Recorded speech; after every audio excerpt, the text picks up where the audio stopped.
All right, hopefully everybody can see that. So I'm giving a talk today. This is about my journey from a disabled veteran to a full stack Drupal developer. My journey was a little bit roundabout, but I got here. I am a full stack developer, and it is a job that I really enjoy, and it's a job that I can do even with the physical limitations I have because of my disabilities from my time in the service. I started my journey in 1992. Well, my mom would say it was earlier than that, but I started in 1992. Summer, I enlisted in the delayed entry program, and 2 weeks after I graduated high school, in May of 1993, I shipped off to basic training and went to Fort Jackson, South Carolina, in the middle of summer. I would not recommend it. It was hot and it was muggy and it just wasn't much fun, but I made it through. And following that, I went to the Defense Language Institute in Monterey, California, a tough gig. And I was there for almost 2 years studying Russian. And I served 20 years as a Russian linguist and an intelligence analyst. Here you can kind of see, this is me standing right here. This is during one of my deployments to Bosnia. And here we were working with a British unit, doing some cross-training and sharing of information. I was stationed all over the world, deployed 3 times. And one of those was with a U.S. Navy carrier strike group in the Western Pacific. And so I was really all over the place. And I, for the most part, enjoyed what I did. It was interesting. I got to go a lot of new places, meet a lot of new people, and I mean that in a good way. And I think throughout my career that, and the deployments I made, that I was involved in a lot of missions that really did help people. And deployment to Bosnia is just an example of that, because I was part of the initial NATO intervention into the war. And once we got down there, we really saw how bad it had been. And it was pretty horrific. And so I'm always look back on that time knowing that we, the soldiers, made a difference in helping to stop that war. The transition out, I retired in 2013 after 20 years. And the transition was, in some ways it was easy, in other ways it was hard. The military, all branches, have a transition assistance program. That's a series of classes and briefings you go through in about the last 6 months of your service, where they try to help you get prepared for civilian life. And the transition assistance program that I attended, it was not great. I talked to others. I know that it could have been worse. It could have also been a lot better. The quality and the content of the briefings was not, it didn't help. It didn't get us ready. And the other big part of that was dealing with Veterans Affairs. They were supposed to be part of the briefings. They were, but they covered nothing that was useful. After I got out, I contacted a veteran service organization, in my case, the Veterans of Foreign Wars, to help me with all of the processes that I needed to go through for the VA. And that included getting my disability rating, also helped me apply for and get the paperwork started for my GI Bill to get it rolling. And without that veteran service organization, I would have been a lot rougher.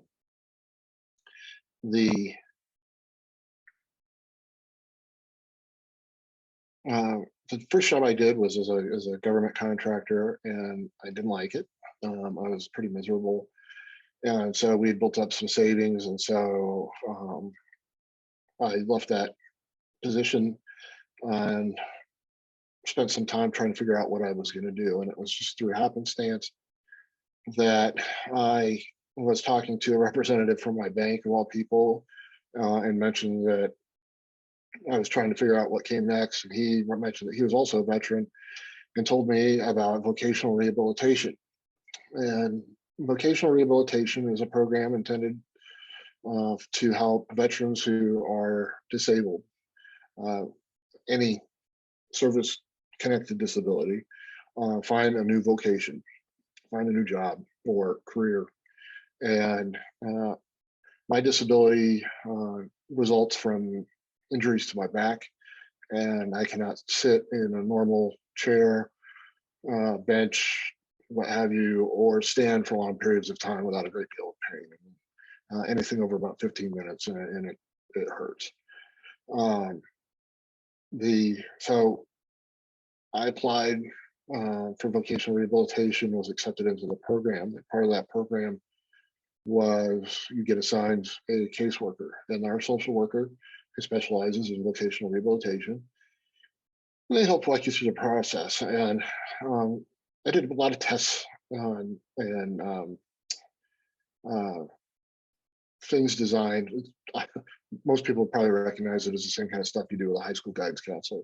It helps you try to figure out what you're good at, what the potential careers are, what you should avoid.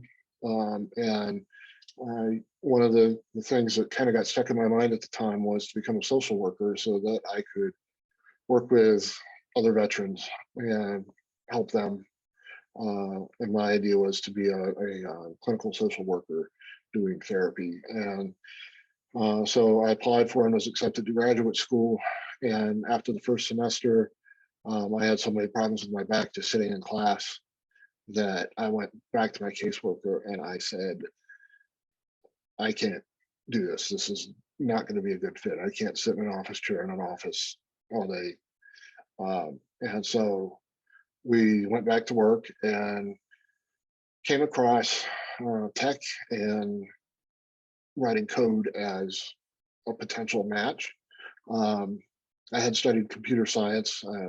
Let's see, it was basic, just basic on Apple IIe's, and then Borland C++ running on early PCs. So I thought that would be a good fit, and I knew that, you know, if you can work on a computer lying down, then it's something that I could do. I also worked with our state veterans office. In Maryland, there's a state Veterans Affairs agency, and they have, in every county, they have veterans offices staffed by, usually by social workers that work with veterans. And I did make use of our local state veterans office just mostly for information, like how do I file this paperwork? Where do I send the paperwork? Is there a program that can help me with X, Y, or Z? That kind of stuff. And they were very helpful, very easy to talk to. And I know that most, if not all, states have something similar set up, and it's just a matter of spending a little time on Google to find that out. For employers or potential employers, you notice that the first two bullets are the same. There's a reason for that. The potential employers can work out to their local veteran vocational rehabilitation office and their local state veterans offices and say that they are willing and able to hire veterans and disabled veterans, that they'll work with them, and then the personnel working in those offices will then be able to steer veterans in that direction. Something else that employers can do is there are a lot of veteran-oriented hiring fairs. Most of them these days are virtual, but before COVID, there was also a lot of veteran-oriented hiring fairs all over the country, usually regional. And I think that was one of the hardest parts of the transition, was just like knowing who's hiring, what positions are they hiring for, how do I find this information? And so any assistance with that. And then the last thing is just be willing to help, be willing to talk.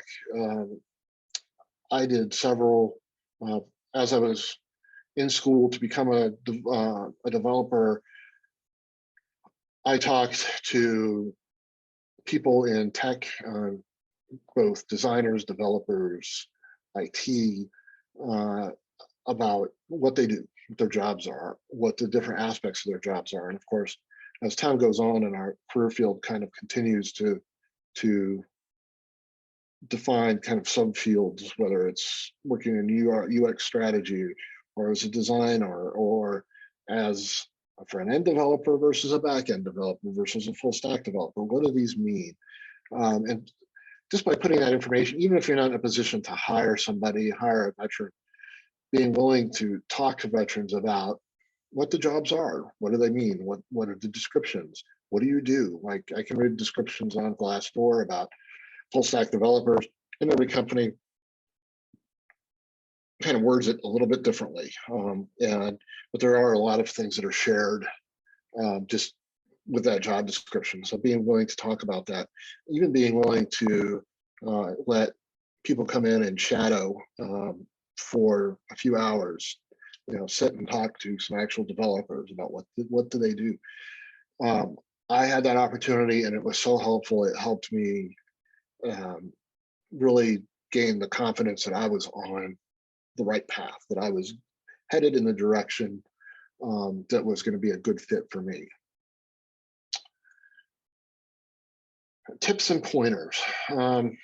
This one I'm going to get a little long-winded on because this is stuff that I wish I had known, stuff that I had to kind of figure out on my own, and I'm trying to spread the word. And I will, towards the end of the presentation, I'll share my contact information, and please take it, share it with veterans, spread the word. I'm willing to talk to anybody.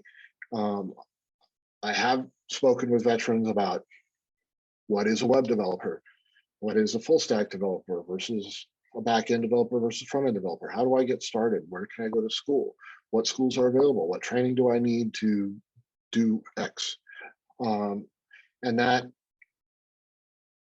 I had to seek out those answers for myself. There was nobody that had all of those answers in one place. And I'm willing to be that person that answers those questions. And one of the things I learned fairly early in my schooling was the power of networking. I joined AIGA and the American Advertising Federation or local chapters, and started attending events because I could meet people in the fields. I could talk to them. I could learn about what they did, how they did it, where they worked, what their day-to-day job entailed. What do they do all day, every day?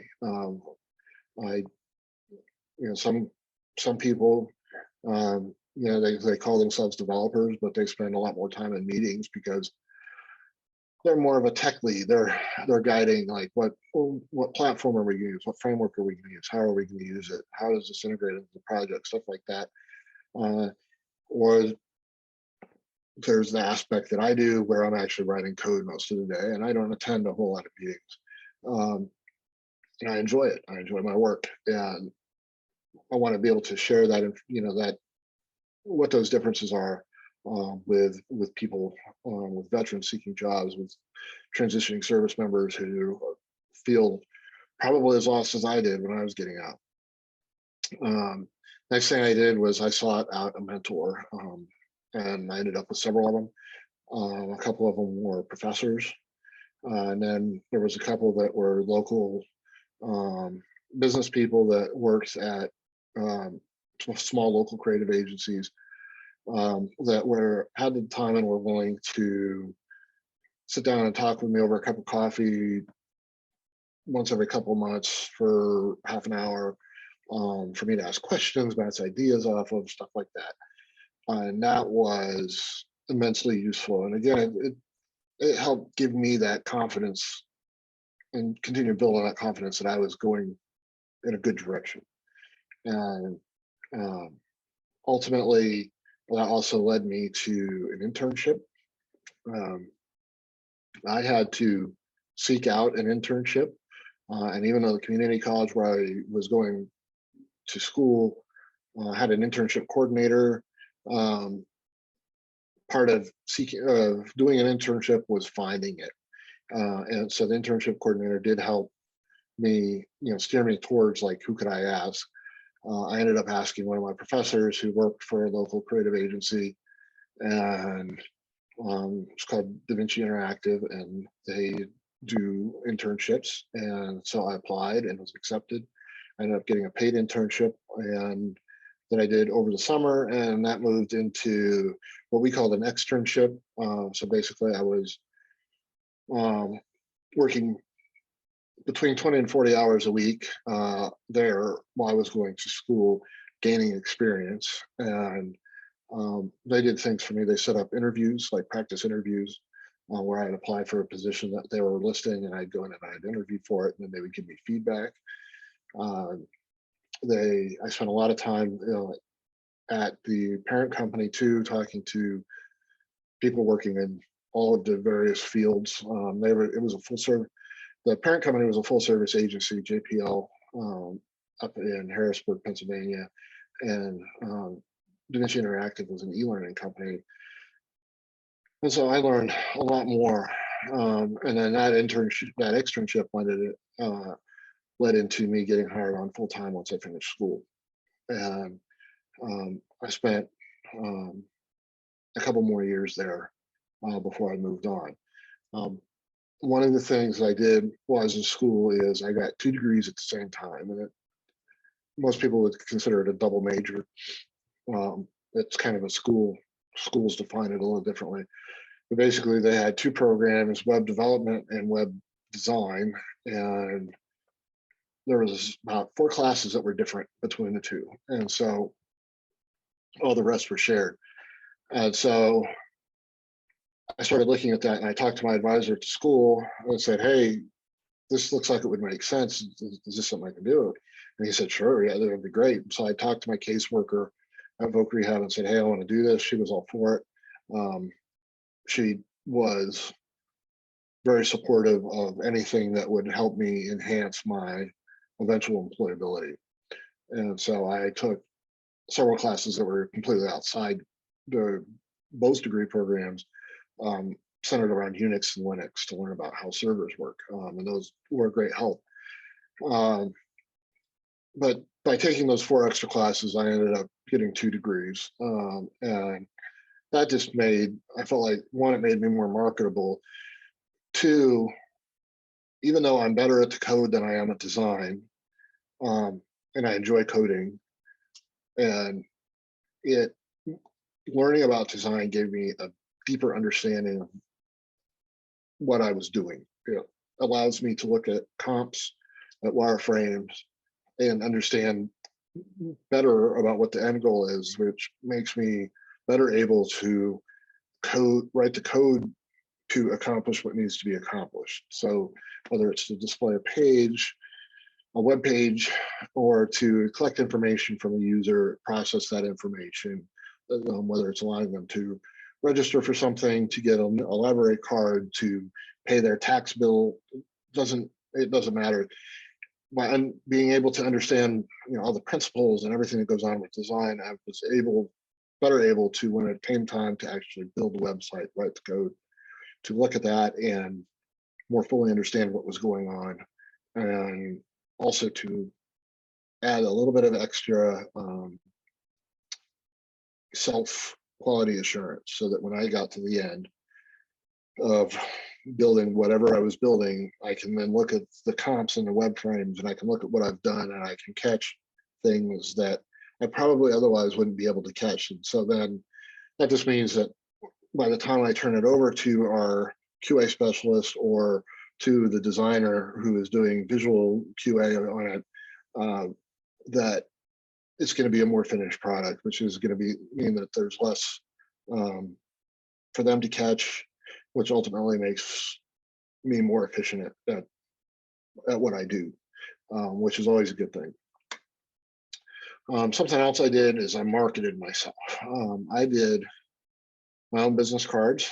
I called them networking cards because I wasn't in business. I wasn't trying to make any sales or anything like that. I was trying to share my contact information. And so I ended up with a circular business card. I came up with the design myself and had a couple of my professors, look it over, and they gave me a few tips to get it right. And I also designed and put together my own my resume and my CV so that they were visually appealing. It wasn't just a white sheet of paper with a bunch of words on it. There was actually some design that went into it, and those things, and I think helped show that I was that I was committed to it.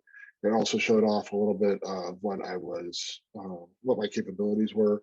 I also had a portfolio website where I showed off snippets of code. Some of the I had a bunch of, it was kind of an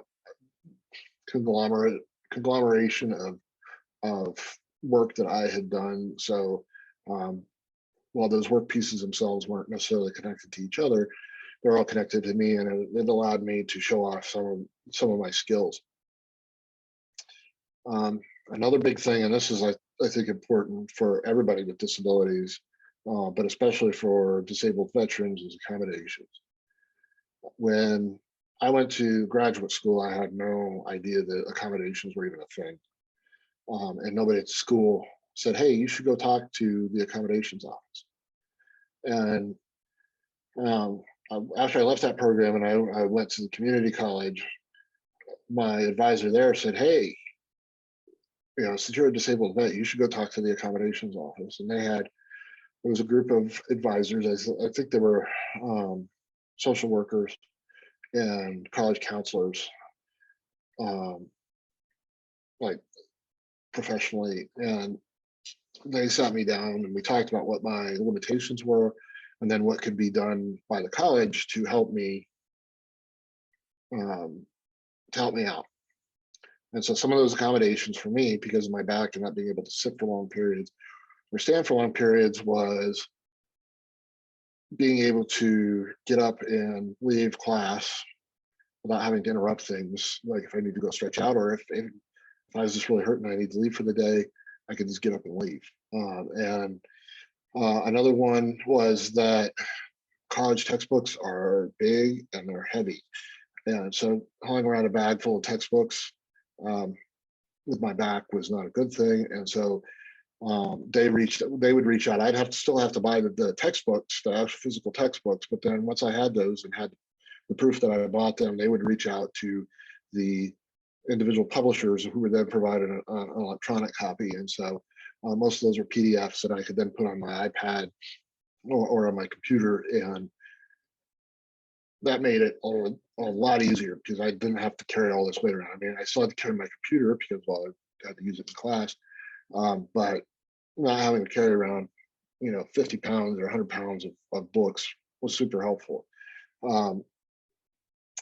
Accommodations is also something that carries over into the workplace, and it is not something, your disability is not something you discuss during your interview, during the application process. My status as a disabled veteran did come up, but that was it. Just that I was a disabled veteran, not what the nature of my disability was, not what my limitations were. And in some places, whether if you're looking for a government job, you kind of get a leg up in the competition because of that. Some companies also do that. Neither of the companies I've worked for so far, I didn't get special consideration because of that. And that didn't bother me. Still doesn't. My qualifications carried me through the application process. However, once I got through that process, had my offer letter, and then I could start asking for accommodations. And the in my case, the accommodations were specialized furniture. I worked out of a zero gravity recliner, and in a later slide, you got a picture of kind of how I work. In this picture on this slide, you see me sitting in a camp chair. That allows me to sit in a position that does not make my back pain worse. And that took some finding. It wasn't cheap, but it was worth it because I can go to conferences. I can go to, and here I'm at one of our company summits last summer. And it allows me to sit in presentations without my back hurting worse. And I even took it to DrupalCon with me back in 2019 in Seattle. And at first I got some strange looks as I was dragging this thing around from session to session with me. Finally, some people started asking me about it, and I told them, and everybody thought it was a great idea. And so who knows, maybe this year when I go to DrupalCon, I'll see a lot of people dragging around camp chairs. But I also have a large monitor, but it's on a swing arm. So it's kind of rigged backwards, but it allows me to have an actual big monitor. I'm not working on my laptop in my lap anymore. And all of this stuff was provided by Aten, just to make it so that I could work.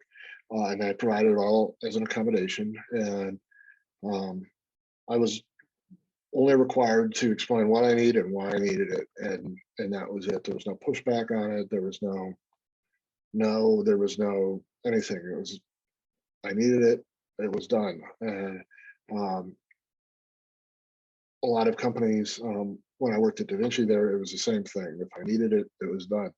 And a lot of companies will, when they're required to provide reasonable accommodations by law, but the other is that the good companies will do it without any difficulty. I didn't have to fill out 5 million pages of forms to request it. Nothing. I just explained what I needed it, why I needed it, and that was it. I got it. But you have to know that you can even ask for it, and so that's why I try to spread the word a little bit. Because if you don't know that you can ask for it, and nobody makes the connection like, oh, disabled veteran, they might need an accommodation or accommodations, then you might need something and not get it because you don't know you can ask, and nobody where you work or where you go to school knows that you might need it. And so don't be afraid to advocate for yourself in that and to speak up and say, hey, I need X. I think sometimes people do have difficulties with it, but more often than not, they do not. Here you can see kind of my work setup. The zero gravity recliner, then my keyboard is on a swing out little shelf, and a monitor on an arm. And I do use my phone as my webcam. You can see it there. And this allows me to work for an 8-hour workday without making my pain worse. It doesn't make it better, but it doesn't make it worse. And that's a huge advantage. Also see here my contact information. This is all of the ways you can reach me. Please feel free to reach out. I will respond, and I'm more than happy to talk about it, to share what I've learned, to help. I help people find what they want to do, help them even understand what the possibilities are, because that's an important thing. Because a lot of people, there's so many possibilities, it's hard to narrow it down.